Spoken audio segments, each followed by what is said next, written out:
পড়ছি সত্যজিৎ রায়ের লেখা ফেলুদা সমগ্র থেকে ফেলুদা গোয়েন্দা গল্প ভূস্বর্গ ভয়ঙ্কর পার্ট 1। এবার কোথায় যাওয়া হচ্ছে? এক মুঠো চানাচুর মুখে পুরে চায়ে একটা চুমুক দিয়ে জিজ্ঞেস করলেন রহস্য রোমাঞ্চ উপন্যাসিক লালমোহন গাঙ্গুলি ওরফে জটায়ু। যা গনগনে গরম পড়েছে, আর তো এখানে থাকা যায় না। কোথায় যাওয়া যায় সেটা আপনিই বলুন না, বলল ফেলুদা। ভ্রমণের নেশা তো আপনার আরো প্রবল। আমি তো ইচ্ছে করলে 12 মাস কলকাতায় পড়ে থাকতে পারি। আপনার হাতে এখন কোনো কেস নেই তো? তা নেই। তাহলে চলুন বেরিয়ে পড়ি। কোথায় যেতে চাইছে আপনার মন? পাহাড় তো বটেই, আর পাহাড় বলতে আমি হিমালয়ে বুঝি। বিন্ধ্য, ওয়েস্টার্ন ঘাটস এসব আমার কাছে পাহাড়ই নয়। আমার মন যেখানে যেতে চাইছে সেখানে না গেলে নাকি জন্মই বৃথা। কোথায়?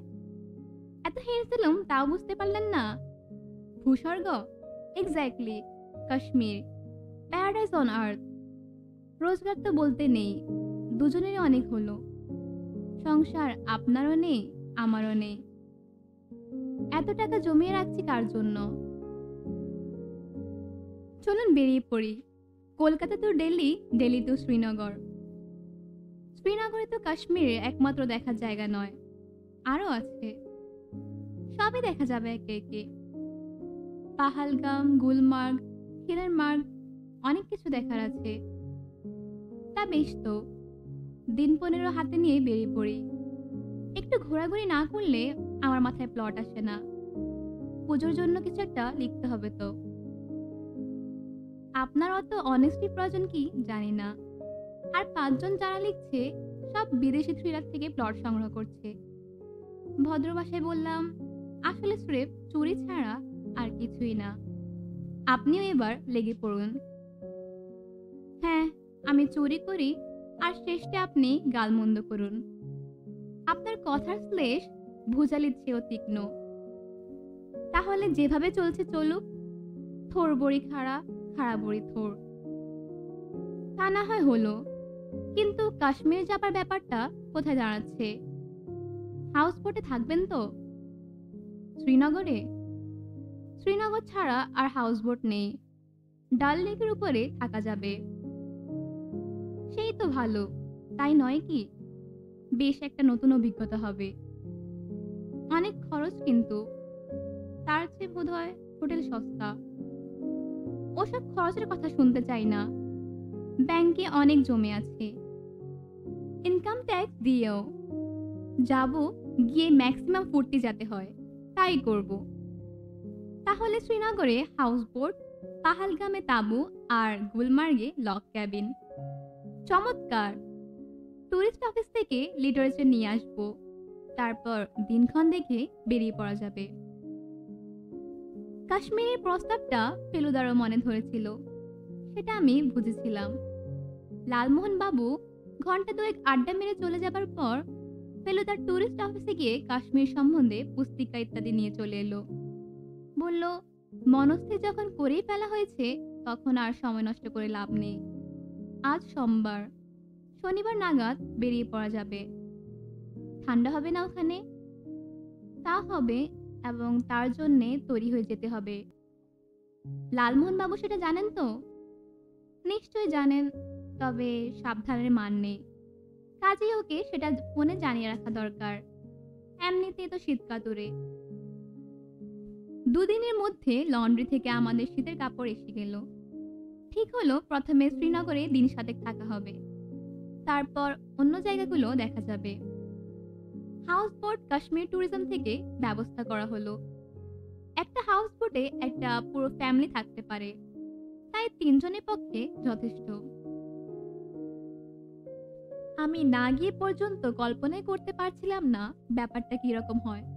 নৌকোয় থাকা, তাও আবার লাক্সারি নৌকা, বোধহয় জমিদারি আমলের বজরার মতো। পুস্তিকায় ছবি দেখে বুঝলাম যে হাউস বোটগুলো কটেজের মতো দেখতে। সেই সঙ্গে আবার ছোট ছোট নৌকার ছবিও দেখা যাচ্ছে, যাতে করে ডাল লেকে ঘুরে বেড়ানো যায়।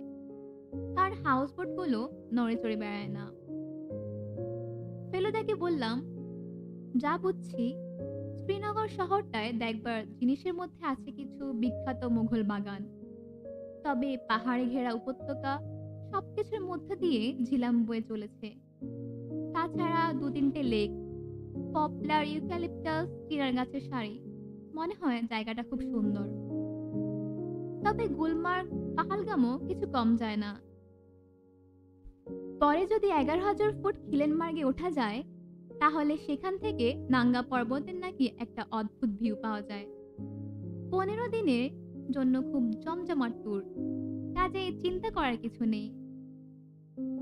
প্ল্যান মাফিক আমরা শনিবারে বেরিয়ে পড়লাম। এবার প্লেনে ৩ জনের এক লাইনে সিট পড়েনি, তাই লালমোহন বাবুকে আলাদা বসতে হলো। ভদ্রলোক দেখলাম তার পাশের একটি বাঙালির সঙ্গে খুব আলাপ জুড়ে দিয়েছেন। দিল্লিতে এয়ারপোর্টে এসে জিজ্ঞেস করলাম, আপনার সহযাত্রীটি কে ছিলেন মশাই? লালমোহন বাবু বললেন, নাম সুশান্ত সোম, এক রিটায়ার্ড জজের সেক্রেটারি। দলে বলে কাশ্মীর চলেছেন। ওরাও হাউস বোটে থাকবেন। ভদ্রলোক তোমার দাদাকে দেখে চিনেছেন। আমাকে জিজ্ঞেস করলেন কোনো তদন্তে যাচ্ছে কিনা। একবার মনে হলো বলি হ্যাঁ, তারপর মাইন্ড চেঞ্জ করে সত্যি কথাটাই বলে দিলাম। চারিদিকে বাঙালির ভিড়। তাদের অনেকের কথাবার্তা শুনেই মনে হলো তারাও কাশ্মীর যাচ্ছেন। শ্রীনগরে প্লেন ছাড়তে আরো ৩ ঘন্টা দেরি। তার মধ্যে আমরা আরেক প্রস্ত চা খেয়ে নিলাম। রেস্টুরেন্টে লালমোহন বাবুর আলাপি ভদ্রলোকের সঙ্গে আবার দেখা হয়ে গেল। উনি আমাদের টেবিলের দিকে হাসি মুখে এগিয়ে এলেন। আমার নাম সুশান্ত সোম। ভদ্রলোক ফেলুদাকে নমস্কার করে বললেন, আপনার বন্ধু মিস্টার গাঙ্গুলির সঙ্গে আলাপ হলো, তাই ভাবলাম সুযোগ যখন মিলেছে তখন আপনার সঙ্গেও আলাপটা সেরে নি। আমি আপনার একজন গুণমুগ্ধ ভক্ত। আপনার তদন্তের কথা অনেক পড়েছি। দাঁড়ান, আমার বস হয়তো আপনাকে দেখলে খুশি হবেন। রেস্টুরেন্টের দরজা দিয়ে আরো দল ঢুকেছে। সুশান্ত বাবু তাদের দিকে এগিয়ে গেলেন। জনা চারেক ভদ্রলোক, তার মধ্যে একজন বেশ বয়স্ক, প্রায় বৃদ্ধ বললেই চলে। সুশান্ত বাবু তাকে ফিসফিস করে কি বলতে ভদ্রলোক আমাদের দিকে এগিয়ে এলেন। ফেলুদা উঠে দাঁড়ালো। এই বসুন বসুন, উঠছেন কেন? বললেন ভদ্রলোক। আমার নাম সিদ্ধেশ্বর মল্লিক। আমি প্রায় সারা জীবন ক্রাইমের সঙ্গে যুক্ত, কিন্তু এই প্রথম একজন প্রাইভেট ডিটেকটিভকে দেখলাম। ফেলুদা বলল, ক্রাইমের সঙ্গে যুক্ত মানে? আমি একজন রিটায়ার্ড জজ। বহু অপরাধীকে মৃত্যুদণ্ডে দণ্ডিত করেছি। এখন সেসব কাজ থেকে অবসর নিয়ে বিশ্রাম করছি। শরীরও কিঞ্চিত ভেঙে পড়েছে। সঙ্গে ডাক্তার নিয়ে ঘুরতে হয়। ছেলেও আছে, বেয়ারাও আছে, আর আছে প্রাইভেট সেক্রেটারি। এই নি। সুশান্ত খুব কাজের ছেলে, একে ছাড়া চলে না আমার। আপনারা শ্রীনগরে থাকবেন? জিজ্ঞেস করলো ফেলুদা। আপাতত, তবে ইচ্ছে হচ্ছে কাশ্মীরটা একটু ঘুরে দেখার। আমাদের ওই একই প্ল্যান, বলল ফেলুদা। শ্রীনগরে নিশ্চয়ই আবার দেখা হবে। আপনারা কি হাউস বোটে থাকবেন? হ্যাঁ, হাউস বোটটা একটা ইউনিক ব্যাপার। আমি 64-এ একবার এসে থেকে গেছি। এনার সঙ্গে তো আলাপ হলো না। ভদ্রলোক লালমোহন বাবুর দিকে ফিরেছেন। আমিও ক্রাইম, বলল জটায়ু। আমি একজন রহস্য রোমাঞ্চ উপন্যাসিক। ওরে বাবা, তাহলে তো ক্রিমিনাল ছাড়া সবাই উপস্থিত দেখছি। ঠিক আছে, দেখা হবে শ্রীনগরে। আমরা একটু চায়ের ব্যবস্থা দেখে গিয়ে। আকাশ থেকে শ্রীনগর উপত্যকার এক রূপ, আর মাটিতে নেমে আরেক রূপ। চোখ জুড়িয়ে যায়, তাতে কোনো সন্দেহ নেই। আর এও ঠিক যে এ জায়গার সঙ্গে দার্জিলিং সিমলার কোনো মিল নেই। শ্রীনগরের দৃশ্য একেবারে অনন্য। সেটা আরো বেশি করে বুঝতে পারলাম ট্যাক্সিতে করে শহরে আসার সময়। শহর থেকে এয়ারপোর্টে 7 মাইল। একবার মনে হয়েছিল উপত্যকা বলে বুঝি অনেকটা কাঠমান্ডুর মতো হবে, কিন্তু তারপর লেক আর ঝিলাম নদী দেখে সে ধারণা একদম পাল্টে গেল। আমাদের যেতে হবে ডাল লেকের দক্ষিণে শহরের রাস্তা বুলেভার্ডে। ৮ ঘন্টায় বুলেভার্ডে পৌঁছে গেলাম। লেকের এদিকটা পাকা গাঁথনি দিয়ে ঘেরা। ঘাট থেকে সিঁড়ি দিয়ে নেমে ছোট নৌকায় গিয়ে উঠতে হয়।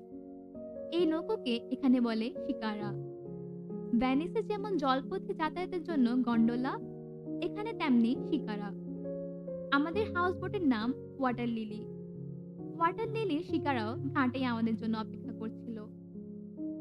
আমরা মাল সমেত তাতে গিয়ে উঠলাম। তারপর 50 হাত খানেক গেলেই পাশাপাশি সারমাদা হাউস বোট।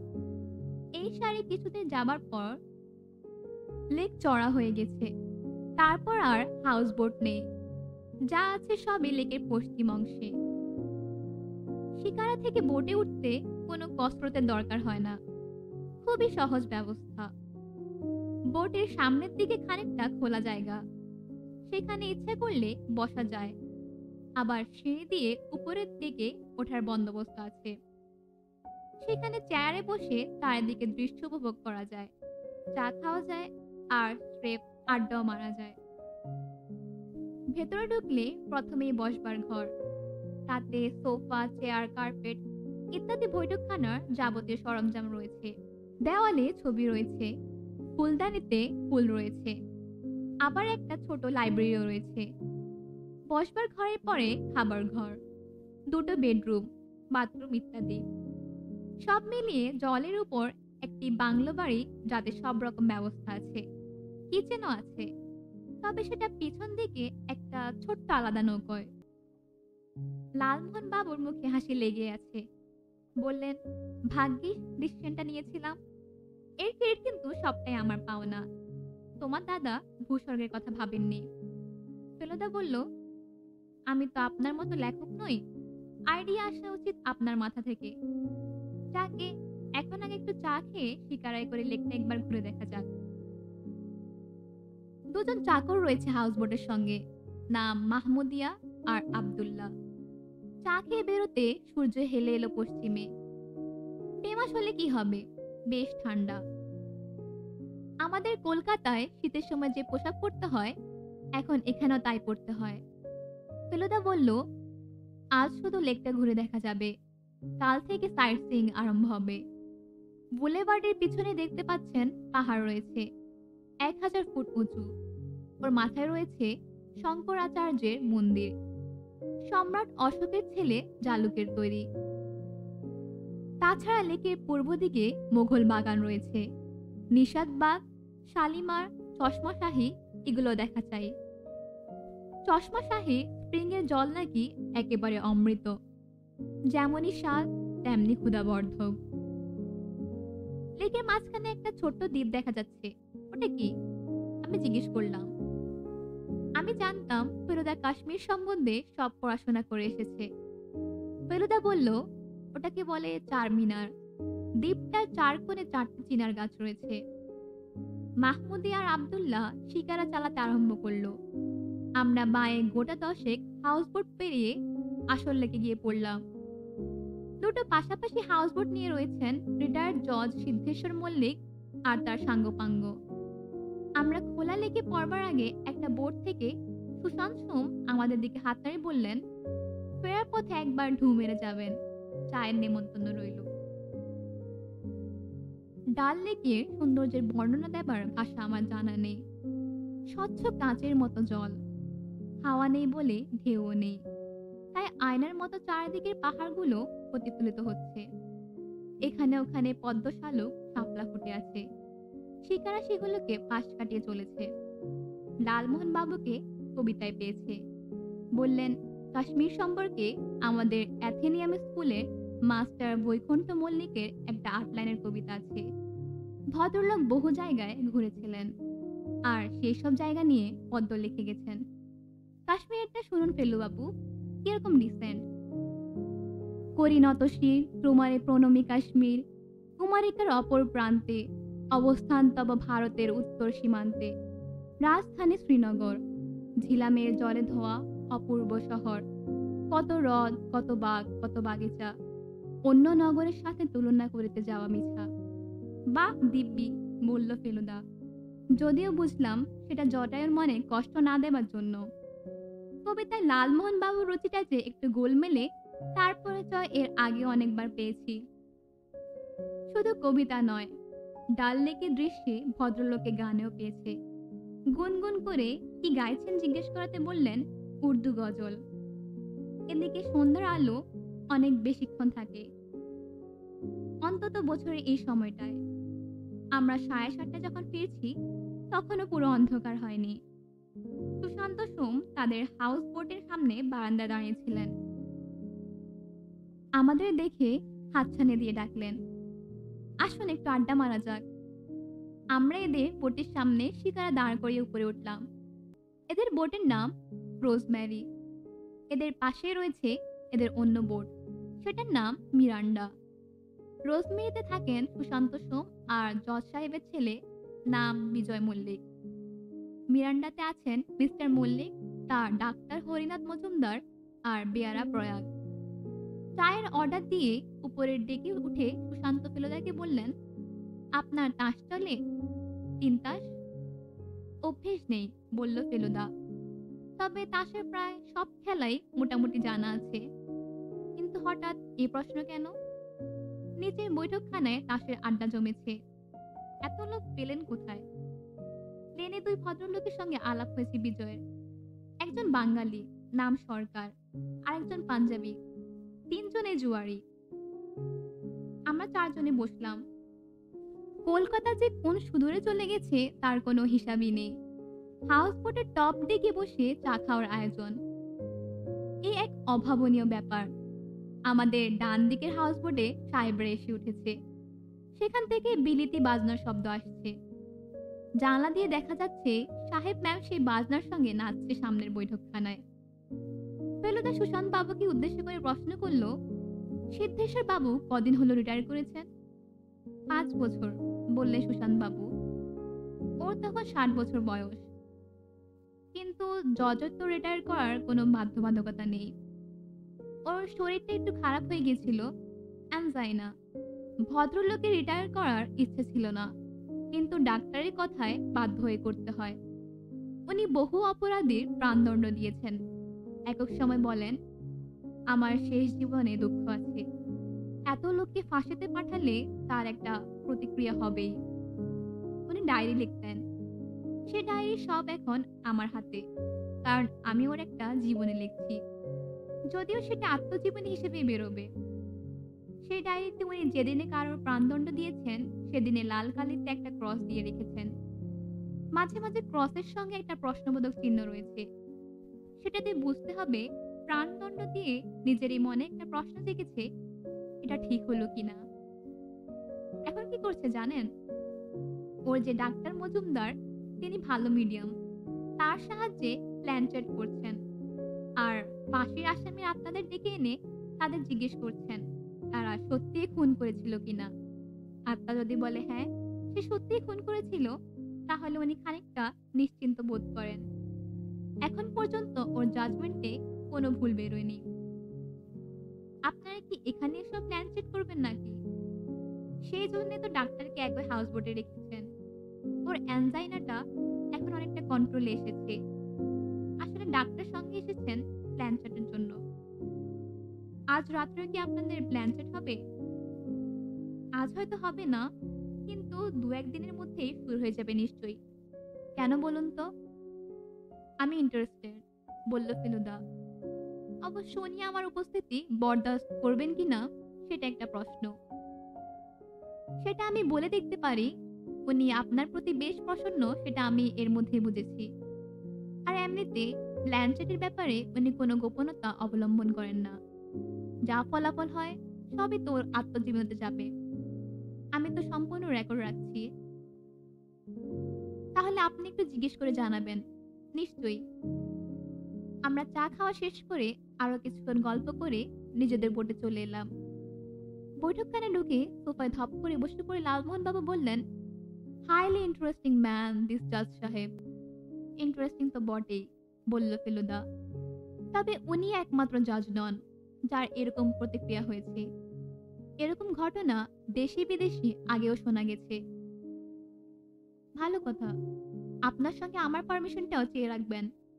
প্ল্যানচেট দেখার সুযোগ ছাড়া যায় না।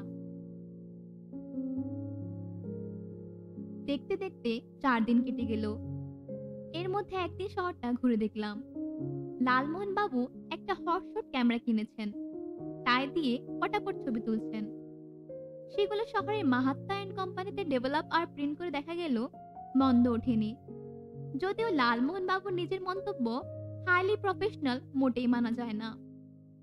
নিশাদবাগ, শালিমার আর চশমা শাহিও এক সকালে বেরিয়ে দেখে এলাম। মনটা চলে গেল সেই জাহাঙ্গীর শাহজাহানের আমলে। এই ট্রিপটা আমরা করেছিলাম মল্লিক ফ্যামিলির সঙ্গে, ফলে তাদের সঙ্গে আলাপটাও আরো জমে উঠল। সিদ্ধেশ্বর বাবু ফিলুদাকে বললেন, আপনি শুনছি আমার প্ল্যানচেট সম্বন্ধে কৌতূহল প্রকাশ করেছেন। আপনি প্ল্যানচেটে বিশ্বাস করেন? আমার মনটা খুব খোলা জানেন, বলল ফেলুদা। প্ল্যানচেট, স্পিরিচুয়ালিজম ইত্যাদি সম্বন্ধে আমি অনেক পড়েছি। পরলোকের সঙ্গে যোগাযোগ করা যে সম্ভব সেটা বহু জ্ঞানী গুণী ব্যক্তি বলে গেছেন। সেই ক্ষেত্রে প্ল্যানচেট সম্বন্ধে অবজ্ঞা প্রকাশ করার কোনো মানে হয় না।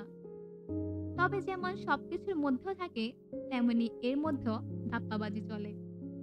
আসলে মিডিয়াম যদি খাঁটি হয়, তাহলে ব্যাপারটা বিশ্বাসযোগ্য হয়ে ওঠে। Doctor Majumdar is a first rate medium. আপনি একদিন বসে দেখুন না। হ্যাঁ, কিন্তু আমার বন্ধু আর আমার ভাইও আসতে চায়। মনে বিশ্বাস থাকলে কোনো লোকের আশাতেই আমার আপত্তি নেই। আজই আসুন। ভালো কথা। আমি কাদের আত্মা নামাচ্ছি জানেন তো? যেসব লোককে আপনি প্রাণদণ্ড দিয়েছেন তাদের তো? হ্যাঁ। আমি জানতে চাইছি আমার জাজমেন্টে কোনো ভুল হয়েছে কিনা। এখন পর্যন্ত সেরকম ভুল পাইনি। আপনারা কি রোজ একটি করে আত্মা নামান? হ্যাঁ, একটার বেশিতে ডাক্তারের স্ক্রিন হয়। তাহলে কয়টায় আসবো? আসুন রাত 10টায়। ডিনারের পর বসা যাবে। তখন চারিদিকটা বেশ নিস্তব্ধ হয়। ডিনারের পর আমরা মিস্টার মল্লিকের হাউসবোটে গিয়ে হাজির হলাম। বসবার ঘরে প্ল্যানচেটের ব্যবস্থা রয়েছে। একটা টেবিলকে ঘিরে 5টা চেয়ার রাখা হয়েছে। বুঝলাম চেয়ারগুলো খাবার ঘর থেকে আনা হয়েছে। আমরা আর সময় নষ্ট না করে কাজে লেগে গেলাম। মিস্টার মল্লিক বললেন, আজ আমরা রামস্বরূপ রাউত বলে একটি বিহারি ছেলের আত্মাকে নামাবো। এই ছেলেটির আজ থেকে 10 বছর আগে ফাঁসি হয় এবং আমি সে ফাঁসির জন্য দায়ী ছিলাম। আমার বিশ্বাস এর ফাঁসির দণ্ড হওয়া উচিত ছিল না, কিন্তু জুরির ভার্ডিক্ট ছিল গিল্টি, আর খুনটাও ছিল একটু নৃশংস ধরনের। তাই আমি সাময়িক ভ্রান্তিবশত জেনে শুনো প্রাণদণ্ডের আদেশ দিই। যদিও আমার মনে এই আদেশের যথার্থতা সম্পর্কে যথেষ্ট সন্দেহ ছিল। কেসটা এমন চতুরভাবে সাজানো হয়েছিল যাতে ছেলেটিকে অপরাধী বলেই মনে হয়। মজুমদার, তুমি তৈরি? আজ্ঞে হ্যাঁ। জানালার সব পর্দা টেনে দিয়ে ঘরটাকে একেবারে অন্ধকার করে দেওয়া হয়েছিল। আমরা সকলে যে যার জায়গায় বসেছি। আমার ডান দিকে ফেলুদা, বাঁ দিকে লালমোহন বাবু। ফেলুদার ডান পাশে মিস্টার মল্লিক, আর তার পাশে লালমোহন বাবুর বাঁ দিকে ডক্টর মজুমদার। মিস্টার মল্লিক গম্ভীরভাবে বললেন, ছেলেটির বয়স ছিল 19, শার্প চেহারা, নাকের নিচে সরু গোঁফ, গায়ের রং পরিষ্কার, বিহারের ছেলে, নাম রামস্বরূপ রাউত। ছুরি দিয়ে খুনের মামলা, ঘটনাস্থল কলকাতার বাগবাজারের একটা গলি। ছেলেটিকে দেখে কিন্তু খুনি বলে মনে হয়নি। আপনারা নিজেদের কল্পনা অনুযায়ী একটা চেহারা স্থির করে নিয়ে তাদের মনোসংযোগ করতে চেষ্টা করুন। প্রশ্ন আমি করব, উত্তর মজুমদারের মুখ দিয়ে আসামির কণ্ঠস্বরে বের হবে। 15 মিনিট এভাবে অন্ধকারে বসে থাকার পরে বুঝলাম টেবিলটা আস্তে আস্তে নড়তে আরম্ভ করেছে। তারপর আরো জোরে দোলানি শুরু হলো। আমি রুদ্ধশ্বাসে অপেক্ষা করতে লাগলাম। মিনিট খানেক পরে মল্লিক মশাই প্রশ্ন করলেন হিন্দিতে, তুমি কে? আমার নাম রামস্বরূপ রাউত। ডাক্তারের গলা দিয়ে আওয়াজ বেরোলো, কিন্তু কণ্ঠস্বর সম্পূর্ণ আলাদা। শুনে বেশ গা শিউরে ওঠে। মিস্টার মল্লিক আবার প্রশ্ন করলেন, তোমার ফাঁসি হয়েছিল 1977 সালে? হ্যাঁ। আমি তোমার মৃত্যুদণ্ডের জন্য দায়ী, তা তুমি জানো? জানি। খুনটা কি তুমিই করেছিলে? না। তবে কে করেছিল? ছেদিলাল। সে ভয়ানক ধূর্ত ছিল। তার অপরাধ, সে অত্যন্ত চতুরভাবে আমার ঘাড়ে ফেলে পুলিশ আমাকেই দোষী সাব্যস্ত করে। আমি সেটা জানি। আমি তোমায় দেখিয়ে বুঝেছিলাম যে তোমার দ্বারা এই খুন করা সম্ভব নয়। কিন্তু শেষ পর্যন্ত আমি তোমাকে মৃত্যুদণ্ডে দণ্ডিত করি। সে নিয়ে এখন আর ভেবে কি হবে? আমি চাই তুমি আমাকে ক্ষমা করো। সেটা আমি খুব সহজেই করতে পারি। তবে আমার আত্মীয় বন্ধুদের মধ্যে যারা জীবিত আছেন, তারা আমাকে ক্ষমা করবেন কিনা জানি না। তাদের কথা আমি ভাবছি না। তোমার ক্ষমাটাই আমার প্রয়োজন। মৃত্যুর পর আর কারোর ওপর কোনো আক্রোশ থাকে না। তোমাকে অনেক ধন্যবাদ। মিস্টার মল্লিক উঠে গিয়ে ঘরের বাতিটা জ্বালিয়ে দিলেন। ডক্টর মজুমদারের জ্ঞান আসতে আরো মিনিট 2 লাগলো। এই এক বিচিত্র অভিজ্ঞতা হলো বটে। মনটা অনেকটা হালকা লাগছে, বললেন মিস্টার মল্লিক। এই একটি মৃত্যুদণ্ডে যে আমি ভুল করেছিলাম সে বিষয়ে আমার কোনো সন্দেহ নেই, এবং এখন তো বুঝতেই পারছি যে আমার ধারণাই ঠিক। ফেলুদা বলল, এই প্ল্যানচেট করে কি আপনি নিজের মনটাকে হালকা করতে চান? শুধু তাই নয়, বললেন মিস্টার মল্লিক, আমার মনে মাঝে মাঝে একটা সন্দেহ জাগে যে আদৌ একজন মানুষ আরেকজনের প্রাণদণ্ড দিতে পারে কিনা। কিন্তু তাহলে খুনির শাস্তি হবে না? হবে, কিন্তু প্রাণদণ্ডে ধার নয়। কারাদণ্ড নিশ্চয় চলতে পারে। তাছাড়া অপরাধীর সংস্কারের জন্য রাস্তা বের করতে হবে। ঘড়িতে প্রায় 11টা বাজে। তাই আমরা উঠে পড়লাম। মল্লিক বলেন, আমরা গুলমার্গ যাচ্ছি পরশু। আপনারা আসুন না আমাদের সঙ্গে। ফেলুদা বলল, সে তো খুব ভালোই হয়। ওখানে কি থাকবেন? 1 রাত, বললেন ভদ্রলোক। গুলমার্গ থেকে খিলালমার্গে যাব। 3 মাইল পথ। হেঁটেও যাওয়া যায়, ঘোড়াতেও যাওয়া যায়। তারপর ফিরে এসে 1 রাত থাকা। এখান থেকে সব ব্যবস্থা হয়ে যাবে। আমাদের ট্রাভেল এজেন্সি আপনাদেরটাও করে দিবে। সেই কথা রইল। আমরা 3 জনে আমাদের হাউস বোটে ফিরে গেলাম। ফেলুদা শুতে যাওয়ার আগে বলল, মল্লিক মশাইয়ের ধারণাটাকে সম্পূর্ণ সমর্থন করা চলে না। একজন খুনির প্রাণদণ্ড হবে না, সেটা মেনে নেওয়া কঠিন। ভদ্রলোকের আসলে বয়সের সঙ্গে সঙ্গে চিন্তা শক্তির খানিকটা গোলমাল হয়ে গেছে। অবশ্য একজন জজের এটা হওয়া অস্বাভাবিক নয়। তবে ভেবে দেখুন, বললেন লালমোহন বাবু, এক কথায় একটা লোকের ফাঁসি হয়ে যাচ্ছে। কতখানি ক্ষমতা দেয়া থাকে একজন জজের হাতে। এই ক্ষমতা সম্পর্কে সচেতন হয়ে পড়লে একজন বিবেক সম্পন্ন মানুষের মনে সংশয় আসতে পারে বই কি। সেটা অবশ্য ঠিক, বলল ফেলুদা। শ্রীনগরের সঙ্গে গুলমার্গের কোনো মিল নেই। এখানে হ্রদ, নদী, বাগবাগিচা ইত্যাদি কিছুই নেই। যা আছে তা হলো ঢেউ খেলানো পাহাড়ের গায়ে মসৃণ ঘন সবুজ ঘাস, যা দেখতে একেবারে মখমলের মতো। আর আছে ঝাউবন আর পাইন বন, আর ইতস্তত ছড়ানো কিছু কাঠের ঘর বাড়ি। সব মিলিয়ে ছবির মতো সুন্দর। এই পাহাড়ের গায়ে গলফ খেলা হয়, আর শীতকালে যখন ঘাস বরফে ঢেকে যায় তখন স্কিইং হয়। শ্রীনগর থেকে টাংমার্গ পর্যন্ত 28 মাইল ট্যাক্সি করে আসতে হয়। তারপর শেষের চড়াই 4 মাইল যেতে হয় ঘোড়াতে। কলকাতায় থাকতে ফেলুদা লালমোহন বাবুকে বলে দিয়েছিল যে কাশ্মীরে ঘোড়ায় চড়তে হবে। ভয় নেই, উঠেছে অনেক সহজ। লালমোহন বাবু একেবারে পাকাপোক্ত রাইডিং ব্রিজেস করিয়ে এনেছিলেন। গুলমার্গে ঘোড়ার পিঠ থেকে নেমে বললেন, ঘোড়ায় চড়ার মতো সহজ ব্যাপার আর নেই। আমাদের সঙ্গে মল্লিক মশাইরাও এসেছেন। আমরা আজকের রাতটা গুলমার্গে থেকে কাল এখান থেকে 3 মাইল দূরে আর 2000 ফুট উপরে খিলালমার্গ দেখে বিকেলে শ্রীনগর ফিরে যাব। থাকার জন্য আমরা পাশাপাশি 2টো ক্যাবিন নিয়েছি। আমাদেরটা ছোট, ওদেরটা বড়। বিকেলে ক্যাবিনের বারান্দায় বসে চা খাচ্ছি। এমন সময় 3 জন ভদ্রলোক এসে হাজির। সুশান্ত বাবু, সিদ্ধেশ্বর মল্লিকের ছেলে বিজয় বাবু, আর আরেকজন যাকে আমরা চিনি না। সুপুরুষ চেহারা, টকটকে রং, বয়স ৩০ কি ৩২। সত্যি বলতে কি, তিনজনই মোটামুটি এক বয়সী। সুশান্ত বাবু নতুন ভদ্রলোকের সঙ্গে আলাপ করে দিয়ে বললেন, এর নাম অরুণ সরকার। ইনি কলকাতায় ব্যবসা করেন। আমাদের সঙ্গে এখানে এসে আলাপ। জুয়ারিদের একজন বললে বোধহয় আপনার চিনতে আরো সুবিধা হবে। সকলেই হেসে উঠল। সুশান্ত বাবু বললেন, আমরা এসেছি কেন বোধহয় বুঝতেই পারছেন। প্রাইভেট ইনভেস্টিগেটরের সঙ্গে আলাপ করতে এরা দুজনেই খুব ব্যগ্র। তাছাড়া শুনছিলাম আপনার বন্ধু মিস্টার গাঙ্গুলিও তো একজন নামী লেখক। ওর সব বই নাকি বেস্ট সেলার।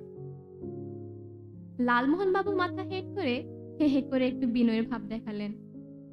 বিজয় মল্লিক আর অরুণ সরকারের খাতিরে ফেলুদাকে তার গোটা ২-৩ বিখ্যাত কেসে বর্ণনা দিতে হলো।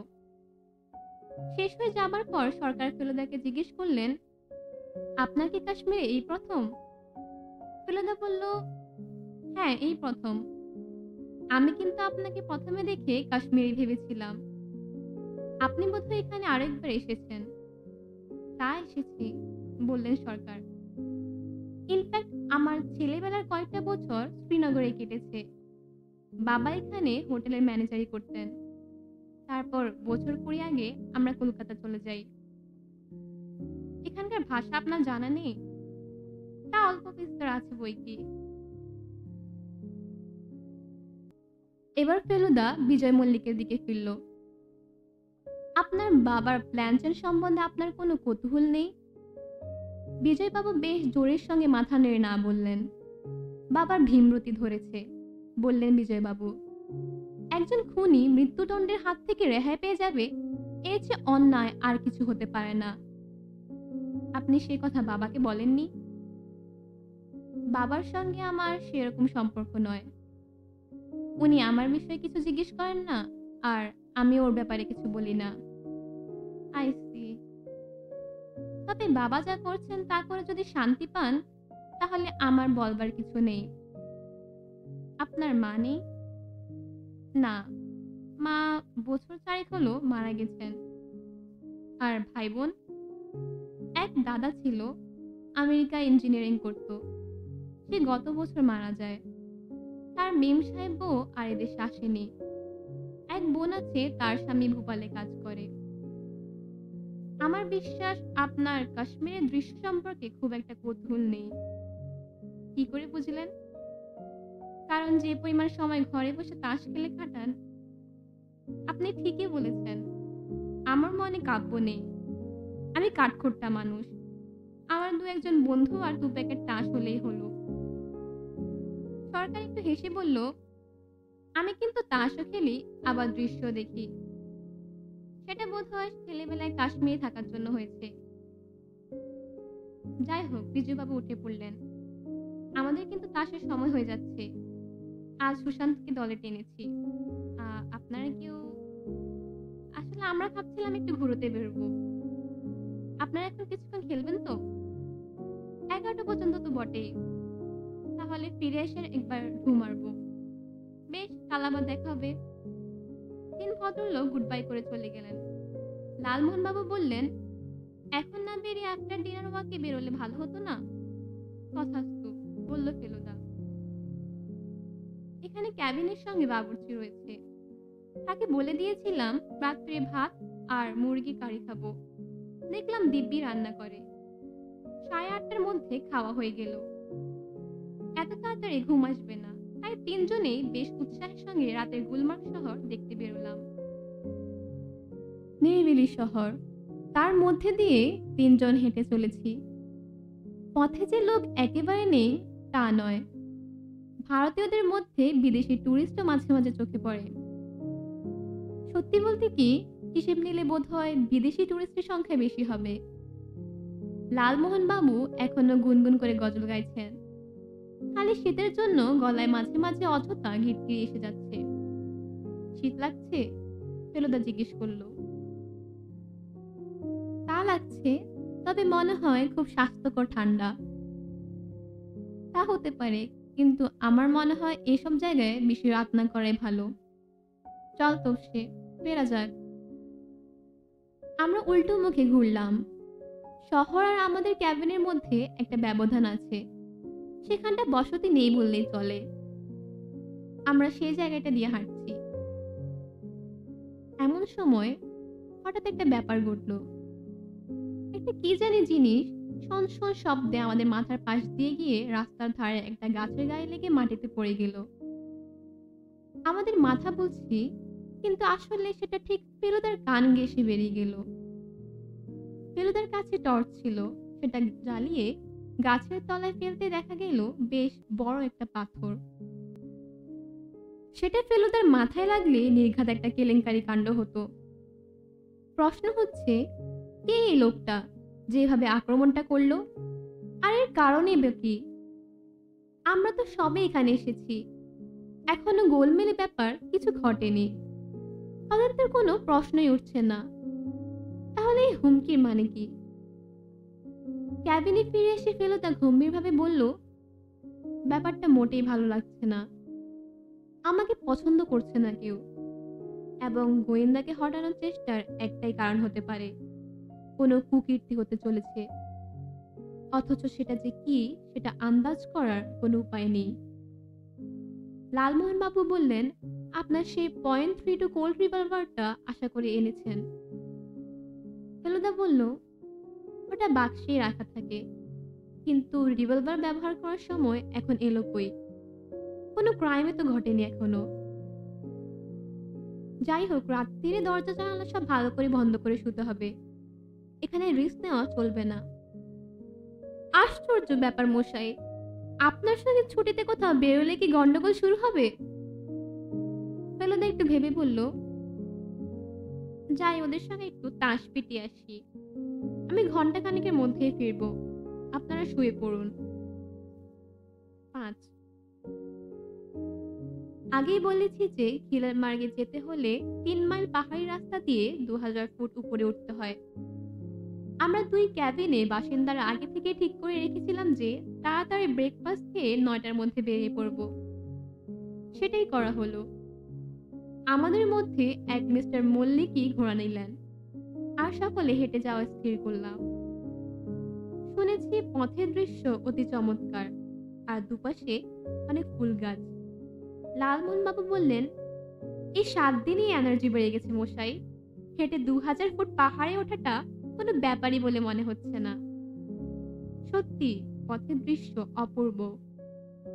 আমরা 3 জনে মোটামুটি একসঙ্গে হাঁটছি, বাকি ওদের দল ভাগ ভাগ হয়ে ছড়িয়ে পড়েছে। আমরা দলে আছি সব শুদ্ধ 9 জন।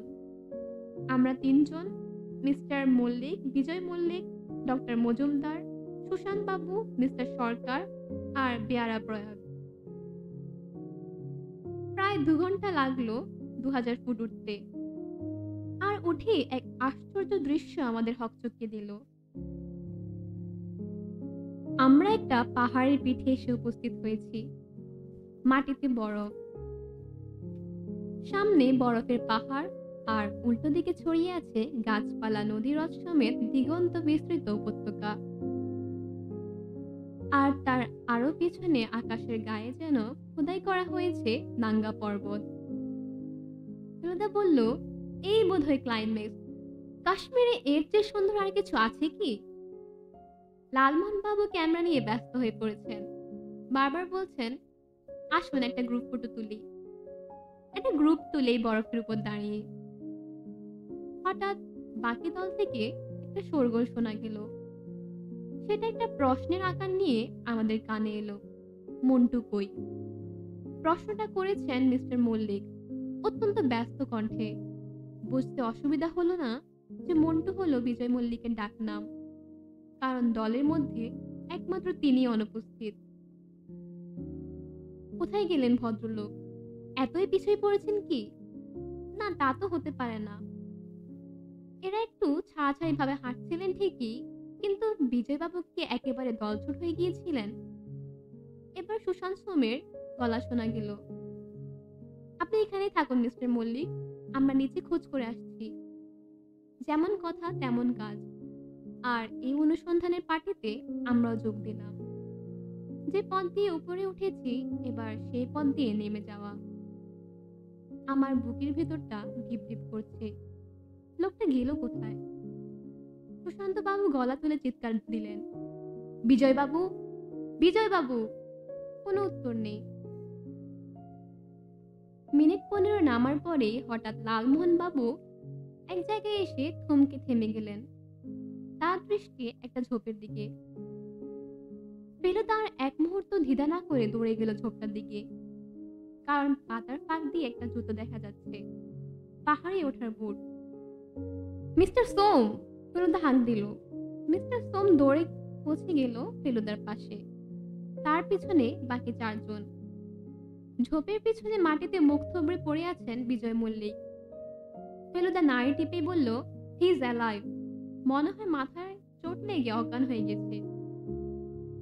কাছে একটা ঝর্ণা ছিল, তার থেকে আজলা করে জল এনে মুখে ঝাপটা দিতে ভদ্রলোক চোখ খুলে এদিক ওদিক মাথা নাড়লেন। তারপর অস্ফুট স্বরে প্রশ্ন করলেন, কোথায়? ফেলুদা এগিয়ে দিয়ে বলল, আপনার এই অবস্থা কি করে হলো? আপনি যেখানে পড়েছেন মনে হয় আপনাকে অনেক উপর থেকে গড়িয়ে পড়তে হয়েছে। হ্যাঁ তাই, একটা ফুল দেখছিলাম ঝুঁকে পড়ে। অজ্ঞানটা হয়েছে না গাছের গুঁড়িতে মাথা ঠোকা খেয়ে? তাই হবে।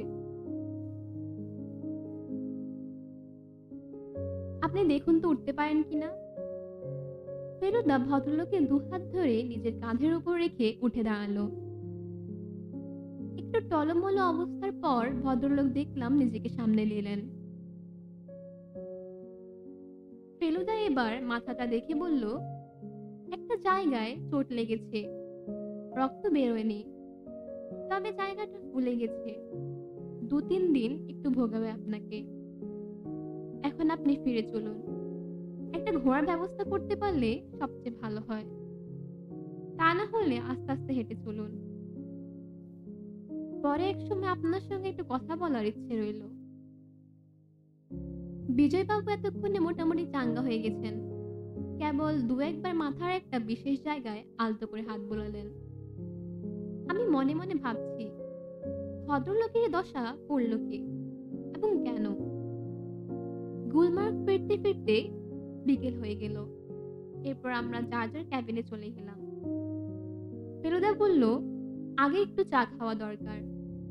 খানসা আমাকে চায়ের অর্ডার দেওয়ার পর লক্ষ্য করলাম ফেলুদার ব্রুটা অস্বাভাবিক রকম কুঁচকে আছে।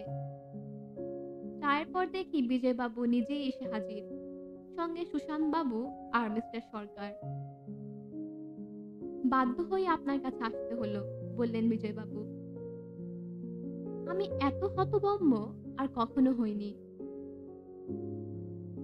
আপনার ওপর আক্রোশ থাকতে পারে এমন কেউ নেই এখানে? কে থাকতে পারেন বলুন? তাহলে তো সুশান্ত বা ডক্টর মজুমদার বা মিস্টার সরকারের কথা বলতে হয়। সে তো হাস্যকর ব্যাপার হতো। কাশ্মীরে এসে পূর্ব পরিচিত কারোর সঙ্গে দেখা হয়নি? না। কলকাতাতে এমন কেউ নেই যার আপনার ওপর কোনো আক্রোশ থাকতে পারে? আমি তো সেরকম কারোর কথা জানি না। আপনি তো কলকাতাতেই পড়াশোনা করেছেন? হ্যাঁ। গ্র্যাজুয়েট? হ্যাঁ, স্কটিশ চার্চ কলেজ। মোটামুটি নির্ঝঞ্ঝাট ছাত্রজীবন ছিল? ঠিক তা বলা যায় না। কেন? কলেজে সেকেন্ড ইয়ারে থাকতে কুসঙ্গে পড়ি, নেশা ধরি, ড্রাগস, হার্ড ড্রাগস। হ্যাঁ, কোকিন, মরফিন। তারপর বাবা টের পেয়ে যান। বাবা তো তখনও জর্জরিত করতেন। হ্যাঁ, তারপর তিনি আমার এই অভ্যাস ছাড়ানোর প্রাণান্ত চেষ্টা করেন, কিন্তু পারেন না। তারপর আশা ছেড়ে দেন। এই অবস্থাতে আপনি গ্র্যাজুয়েট হতে পেরেছিলেন? আমি খুবই ভালো ছাত্র ছিলাম। আপনি বাড়িতেই থাকতেন? কিছুদিন ছিলাম, তারপরে আর পারিনি, বাড়ি ছেড়ে বেরিয়ে পড়ি। কানপুরে এক আশ্চর্য লোকের সংস্পর্শে আসি। সাধুই বলতে পারেন, নাম আনন্দ স্বামী। তখন আমি নেশায় মত্ত, কিন্তু ভদ্রলোকের সংস্পর্শে এসে আমার নেশা চলে যায়। একে মিরাকল ছাড়া আর কিছু বলা যায় না। আমি আবার আগের অবস্থায় ফিরে যাই। তারপর কি বাড়ি ফিরেন? হ্যাঁ, বাবা আমার সমস্ত দোষ ক্ষমা করে দেন। তখন আপনার বয়স কত ছিল? ২৭ বা ২৮ হবে। তারপর আপনি চাকরি করেন? বাবাই একটা ফার্মে ঢুকিয়ে দেন। আমি এখনো সেখানেই আছি। আপনার জুয়ার প্রতি একটা আসক্তি আছে না? তা আছে। সেটা কোনো সমস্যা সৃষ্টি করছে না তো? না। আপনাকে যদি জিজ্ঞেস করা যায় আপনার কোনো শত্রু আছে কিনা, আপনি কি বলবেন? যতদূর জানি আমাকে খুন করতে চাইবে এমন কোনো শত্রু আমার নেই। ছোটখাটো শত্রু বোধহয় সকলেরই থাকে। তার পেছনে ঈর্ষা থাকতে পারে। এটা যে অস্বাভাবিক নয় সেটা আপনি নিশ্চয়ই স্বীকার করবেন। ১০০ বার। এবার আরো ২-১ জন সম্বন্ধে আপনাকে আরো ২-১ টা প্রশ্ন করে নিই। ডক্টর মজুমদারকে আপনি কতদিন থেকে চেনেন? উনি আমাদের ফ্যামিলি ফিজিশিয়ান আজ প্রায় ১৫ বছর হলো। বেশ, এবার সুশান্ত বাবুকে একটা প্রশ্ন। সুশান্ত বাবু বললেন, বলুন। আপনি কতদিন হলো মিস্টার মল্লিকের সেক্রেটারি কাজ করছেন? ও রিটায়ার করার সময় থেকেই, তার মানে ৫ বছর। পেয়ারা প্রয়োগ কতদিন আছে? আন্দাজ ৫ বছর। মিস্টার মল্লিকের পুরনো বেয়ারা মকবুল হঠাৎ মারা যায়। তারপর উনি প্রয়াতকে রাখেন। বেশ, আজ এই পর্যন্তই থাক।